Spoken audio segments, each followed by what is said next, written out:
Revelation Revealed, Part 4, Section 30, The Seals, Revelation chapter 6, verses 1 through 6. First of all, I would like to mention this. The preterist view of Revelation states that most of Revelation took place prior to 70 AD, or actually when Rome invaded Jerusalem in 70 AD.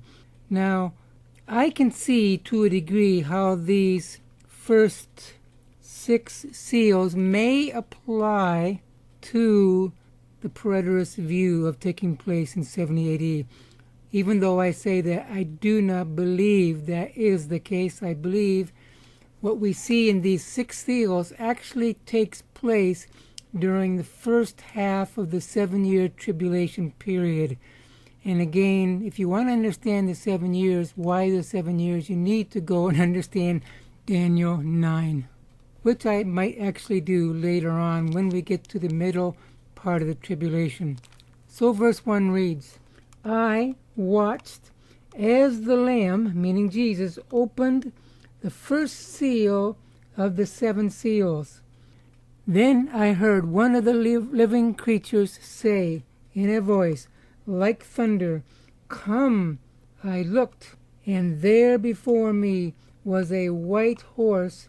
Its rider held a bow, and he was given a crown, and he rode out as a conqueror bent on conquest. So the living creature tells John to come to see what is going to happen.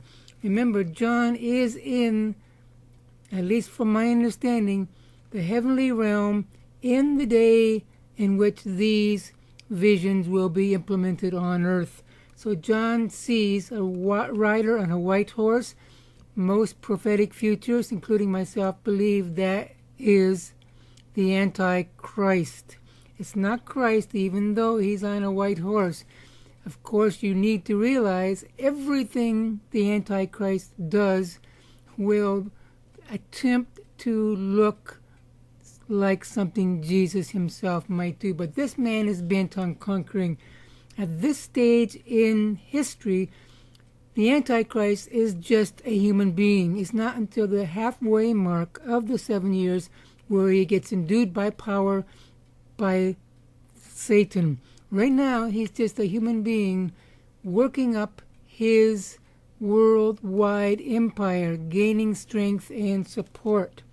So that's the first seal. We can easily look for this first seal, when it might take place. You might want to look right now. I know people have been looking for years. Who is the Antichrist? Verse 3, When the Lamb opened the second seal, I heard the second living creature say, Come. Verse 4, Then another horse came out, a fiery red one. Its rider was given power to take peace from the earth, and to make men slay each other. To him was given a large sword. This predicts worldwide turmoil, fighting between nations, fighting between ethnic peoples. The sword here, it might be a literal sword in many respects, because we know Islamic extremists behead people with a sword. As a side note, when it comes to these 7 seals, and then later with the 7 trumpets and the 7 bowls, we have to realize that there is a divide. The first 4 are similar, the last 3 are different in all respects. I would like to compare that to the feasts of Israel. The first 4 are in the spring, the last 3 are in the fall. The feasts of Israel are really prophetic feasts, and I think we see a similarity between the feasts, the seals, the judgments, and the bowls, and I won't get into that. I'll just tantalize you with that. But as the Antichrist is on the rise, simultaneously, I believe, more wars will break out, as Jesus predicted in Matthew 24. Verse 5, when the Lamb opened the third seal, I heard a third living creature say, Come, like, come, John. I looked, and there before me was a black horse. Its rider was holding a pair of scales in his hand. Then I heard what sounded like a voice among the four living creatures saying, A quart of wheat for a day's wages, and 3 quarts of barley for a day's wages, and do not damage the oil or the wine. This speaks obviously of economic chaos. Economic chaos, wars between nations, is one of the reasons why this rider on the white horse will be able to rise to power. The oil and the wine spoken of here, oil and wine is especially significant of Israel.